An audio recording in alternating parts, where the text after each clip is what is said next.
Hello दोस्तों, 1 दिसंबर से clear secure services limited का आईपीओ ओपन होने जा रहा है। आज हम इस कंपनी का फाइनेंशियल और फंडामेंटल एनालिसिस करेंगे। सबसे पहले हम इस आईपीओ का टाइमलाइन देख लेते हैं। यह आईपीओ ओपन होगा 1 दिसंबर को, क्लोज हो जाएगा 3 दिसंबर को।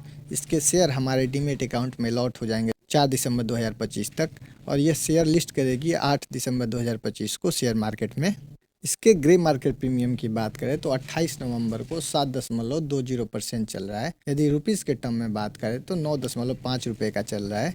यदि ग्रे मार्केट प्रीमियम में कोई भी चेंजेस आएंगे तो मैं अपने टेलीग्राम चैनल पे अपडेट कर दूंगा। अब हम कंपनी डिटेल देख लेते हैं। ये company Mumbai waste facility management company है, जो कि बहुत प्रकार के सर्विसेज ऑफर करती है, जैसे security related, maintenance related, infrastructure, staffing, telecom and IT services. इस कंपनी के कस्टमर्स अक्रॉस इंडिया मिलेंगे, जो कि telecom sector, insurance sector, real estate, oil gas, banking, retail और गवर्नमेंट सेक्टर में होंगे।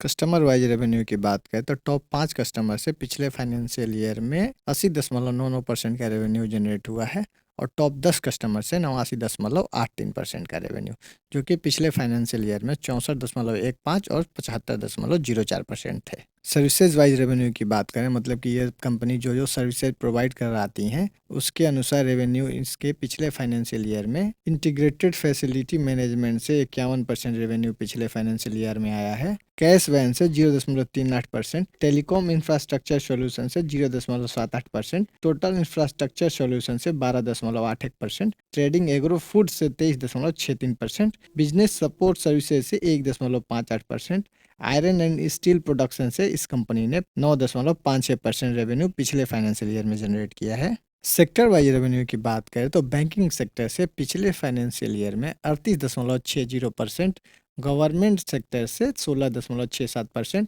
हॉस्पिटैलिटी से 0.66%, इंफॉर्मेशन टेक्नोलॉजी से 3.50%, ट्रेडिंग ऑफ एग्रो फूड से 23.63%, आयरन एंड स्टील प्रोडक्ट से 9.56% रेवेन्यू जनरेट किया है। अब हम इस कंपनी का फाइनेंशियल देख लेते हैं।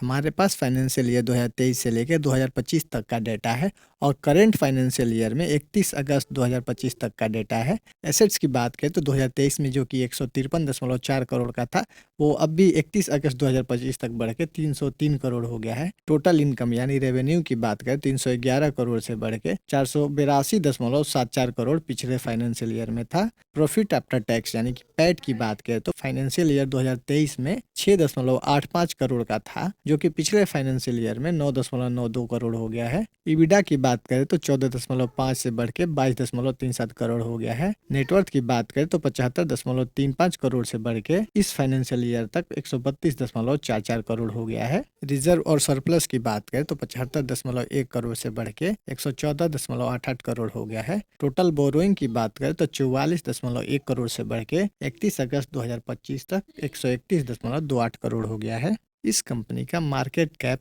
317.42 करोड़ का होगा। आरओई 10.74% का है।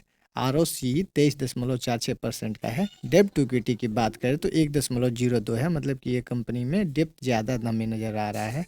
रिटर्न ऑन नेटवर्थ 10.7 का है। प्रॉफिट मार्जिन 2.08% का है। ईबिटा मार्जिन 4.7% का। प्राइस टू बुक वैल्यू की बात करें तो 2.17 का है। Earning per share post IPO 13.87 का हो जाएगा। Price to earning post IPO इस कंपनी का 9.5 का हो जाएगा। इस कंपनी के पियर्स की बात करें तो RV Encon, integrated personal services, capstone services हैं। अर्निंग पर शेयर वाइज देखें तो ये कंपनी अपने पियर्स में ठीक ठाक नजर आ रही है। नैब पर शेयर की बात करें तब पर भी ये कंपनी अपने पियर्स में ठीक ठाक नजर आ रही है। पी इस कंपनी का 9 का है। इसके सेक्टर में इसके पीयर से कंपेयर करें तो ये सस्ते पे ऑफर कर रही है, जो कि एक पॉजिटिव चीज़ है। रिटर्न ऑन नेटवर्थ वाइज भी देखें तो इस कंपनी का 10.7 का है। बाकी इसके पीयर्स में सेकेंड लास्ट पे आ रही है। प्राइस टू बुक वैल्यू इस कंपनी का 2 का है, जो कि इसके पीयर्स में देखें तो ठीक ठाक नजर आ रही है। अब हम कंपनी का आईपीओ डिटेल देख लेते हैं। फेस वैल्यू 10 रुपये पर शेयर का होगा। प्राइस बैंड 125 से लेके 132 रुपये पर शेयर का होगा। लॉट साइज 1000 शेयर्स के हैं। सेल टाइप सारे के सारे फ्रेश इशू हैं, जो कि एक पॉजिटिव चीज़ है। टोटल इशू साइज 85.6 करोड़ का होगा। मार्केट मेकर के लिए इन्होंने 4.29 करोड़ रिजर्व रखे हैं। पब्लिक को ये 81.31 करोड़ ऑफर कर रहे हैं। ये कंपनी एनएसई पे लिस्ट करेगी। लॉट साइज की बात करें तो इंडिविजुअल इन्वेस्टर 2 लॉट यानी कि 2000 शेयर के लिए अप्लाई कर सकते हैं। जिसका वैल्यू होगा 2,64,000। Small H N I minimum 3 lot यानी 3,000 शेयर के लिए अप्लाई कर सकते हैं। Big H N I 8 lot यानी 8,000 शेयर के लिए अप्लाई कर सकते हैं, जिसका वैल्यू होगा 10,56,000 रुपये। अब हम IPO रिजर्वेशन देख लेते हैं। QIB के लिए इन्होंने 50% शेयर ऑफर करा है, रिटेलर को ये 35% शेयर ऑफर कर रहे हैं और NII के लिए इन्होंने 15% शेयर रिजर्व रखा है। अब हम IPO ऑब्जेक्टिव देख लेते हैं, मतलब कि ये कंपनी जो 85.6 करोड़ मार्केट से उठा रही है उस पैसे का क्या करेगी। 5.25 करोड़ का इस्तेमाल ये अपने सब्सिडरी कंपनी में यूज़ करेगी, जो कि परचेज ऑफ इक्विपमेंट करेगी इन पैसों से। 26 करोड़ का इस्तेमाल ये वर्किंग कैपिटल रिक्वायरमेंट के फंड में करेंगे। 35.5 करोड़ का ये बोरोइंग रिपेमेंट में करेंगे, जो कि एक पॉजिटिव चीज़ है क्योंकि हमने देखा था इस कंपनी के पास बोरोइंग ज़्यादा था। बाकी बचे पैसे का इस्तेमाल ये जनरल कॉर्पोरेट पर्पस में करेंगे। कंक्लूजन देखने से पहले आपके फैमिली मेम्बर में किसी को भी फ्री में डीमेट अकाउंट या जीरोधा या ग्रो में खुलवाना है तो उसका लिंक मैंने डिस्क्रिप्शन में दे रखा है।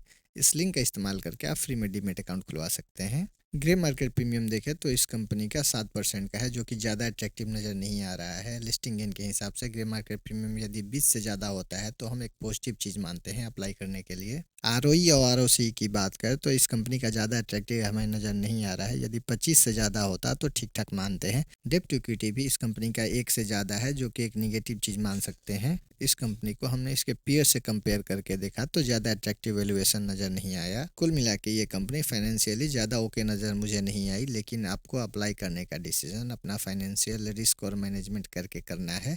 इस वीडियो में कोई भी बाई और सेल का रिकमेंडेशन नहीं है। यदि आपको ये वीडियो अच्छा लगा तो प्लीज़ लाइक और सब्सक्राइब कर दें। Thank you.